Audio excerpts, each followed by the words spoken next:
আপনারা অবগত আছেন, গত 17 তারিখ যখন স্বশাসিত জেলা পরিষদের সেখানে রেজাল্ট ঘোষণা হয়েছে, এরপর থেকেই আমরা পুরা রাজ্যব্যাপী দেখছি যেসব এডিসি সেক্টর রয়েছে সেখানে যারা প্রথম অবস্থায় আমরা দেখেছি যারা সাধারণ মানুষ ছিল, ভারতীয় জনতা পার্টির কার্যকর্তা ছিল, তাদের উপর কী ধরনের অকথ্য অত্যাচার, বাড়িঘর হামলা, ফোনে হুমকি, সেখানে পয়সা চাওয়া, সব কিছু চলছে।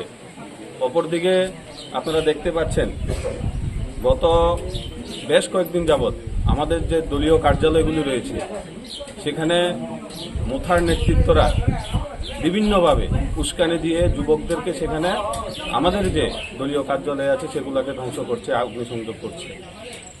যেখানে মহারাজা প্রদ্যুৎ কিশোর যাদের সুপ্রিমো, উনি বারবার বলছেন থানসা, আজকে একটা গড়িয়ার দিন, গড়িয়া পূজা হচ্ছে, জনজাতিদের আবেগের বিষয়।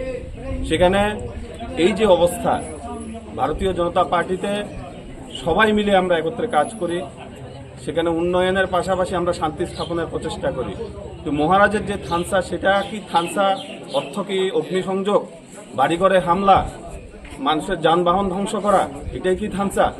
কিন্তু আমরা অনেক সহ্য করেছি, আমরা কিন্তু এবার তার পাল্টা দেওয়ার জন্য, পরিষ্কার কথা, তার পাল্টা দেওয়ার জন্য আমরা প্রিপারেশন নেব।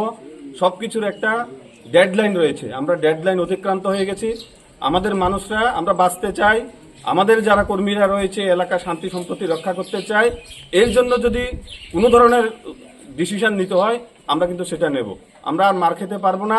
আমাদের কার্যালয় একের পর এক ধ্বংস হচ্ছে, সেটা আমরা আর মেনে নেব না। আমরা একটা বিষয় জানতে চাই, প্রত্যেকটা বাজারেই স্বরাষ্ট্র দপ্তর থেকে রাত্রিবেলা প্রহরার একটা ব্যবস্থা করা হয়। এই গতকাল বনকুল বাজারে দলীয় কার্যালয়ে এইভাবে অগ্নিসংযোগ হলো, পুলিশ কি করলো বা যারা পাহারা দিচ্ছেন তারা কি করলো, এই বিষয়ে কি বলবেন? আসলে পুলিশ প্রশাসন তো ওনারা কাজ করছেন, ওনাদের ব্যাপারে আমি এখানে বলতে চাই না, যেহেতু এটা সরকারের বিষয়। তো আমরা সাংগঠনিকভাবে যে ব্যাপার রয়েছে আমরা সাংগঠনিকভাবে প্রদেশ নেতৃত্বকে জানিয়েছি, ওনাদের থেকে মেসেজ চাওয়া পর্যন্ত আমরা অপেক্ষা করব। কিন্তু যেই জিনিসগুলো হচ্ছে, আমি একটাই কথা বলবো, এটা মানার মতো আর বিষয় নেই, অনেক হয়েছে, এটা ইতি টানতে আমরা চাই।